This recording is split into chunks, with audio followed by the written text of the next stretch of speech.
যদি সবাই নবীর উম্মত হই তাহলে আমাদের দায়িত্ব কি? সৎ কাজে যেমন আদেশ করা আমাদের দায়িত্ব, অসৎ কাজে নিষেধ করাও আমার দায়িত্ব।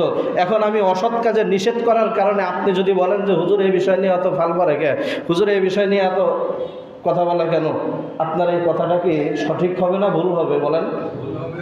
এই মন্তব্যটা সঠিক না ভুল হবে? অবশ্যই ভুল হবে। নবীজি সাল্লাল্লাহু আলাইহি ওয়াসাল্লাম বলেন, মান রাআ মিনকুম মুনকিরান ফালইউগাইয়িরহু বিয়াদিহি, তোমাদের মধ্যে কেউ যদি কোনো অন্যায় কাজ হতে দেখে, এই হাদিসও আমি অনেকবার বলেছি, কেউ অন্যায় কাজ হতে দেখলে যদি সামর্থ্য থাকে হাত দিয়ে বাধা দিবে, হাত দিয়ে ওইটা প্রতিহত করবে। ফাইল্লাম ইয়াস্তাতি ফাবিলিসানি, যদি হাত দিয়ে বাধা দেওয়ার সামর্থ্য না থাকে জবান দিয়ে ওইটার প্রতিবাদ করবে।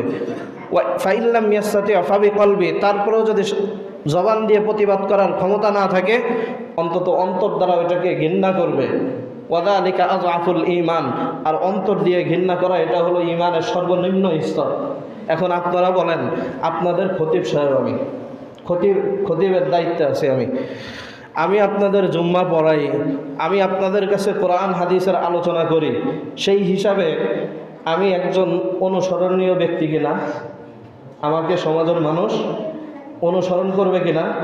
আচ্ছা, আমি যদি অনুসরণীয় ব্যক্তি হই তাহলে ইমানদার হিসাবে আমার ইমানের স্তরকে সর্বনিম্ন থাকা উচিত না আরও বেশি?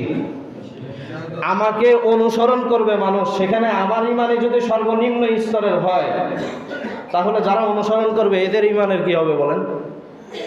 তা আপনি যদি আমাকে বলতে নিষেধ করেন, অন্তত মাঝামাঝি স্তর যেটা আছে বলতেও যদি আপনি নিষেধ করেন, তাহলে আমার জন্য বাকি থাকবে ইমানের সর্বনিম্ন স্তর অন্তর দিয়ে ঘৃণা করা।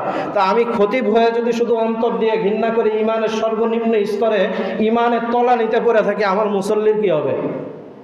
তাদের ইমানের কি অবস্থা হবে? তো এজন্য অন্যায় অসঙ্গতি যাই আসুক সামনে, ওই বিষয়ে কথা ইনশাআল্লাহ বলবোই। কেউ এটা মনে করবেন না যে হুজুর মনে হয় এই বিষয়ে কথা বলবে না, বা হুজুর মনে হয় আমার বিষয়ে কথা বলবে না। আমি আগেও বলেছি, আপনার অন্যায় যদি ব্যক্তি পর্যায়ে সীমাবদ্ধ থাকে তাহলে আমি ওটা নিয়ে তেমন মাথা ঘামাবো না, কিন্তু আপনার অন্যায় ব্যক্তিগত পর্যায় থেকে যদি সামাজিক পর্যায়ে চলে আসে ওইটা নিয়ে আমি ইনশাআল্লাহ কথা বলবোই। তাতে আমার যা হবার তাই হবে, আমার যা হবার তাই হবে, আমার চাকরির যা হবার তাই হবে, আমি এটা নিয়ে কথা ইনশাআল্লাহ বলবোই। কিছুদিন আগে বক্স নিয়ে কথা বলেছি, এটা নিয়ে অনেকের মন্তব্য যে এটা যার যার ব্যক্তিগত ব্যাপার, সে মনে চাইলে বাজাবে, তার একান্ত ব্যক্তিগত ব্যাপার। তো এই প্রশ্নের উত্তর একেবারে সোজা, আপনি বক্স বাজাবেন আপনার একান্ত ব্যক্তিগত ব্যাপার। যদি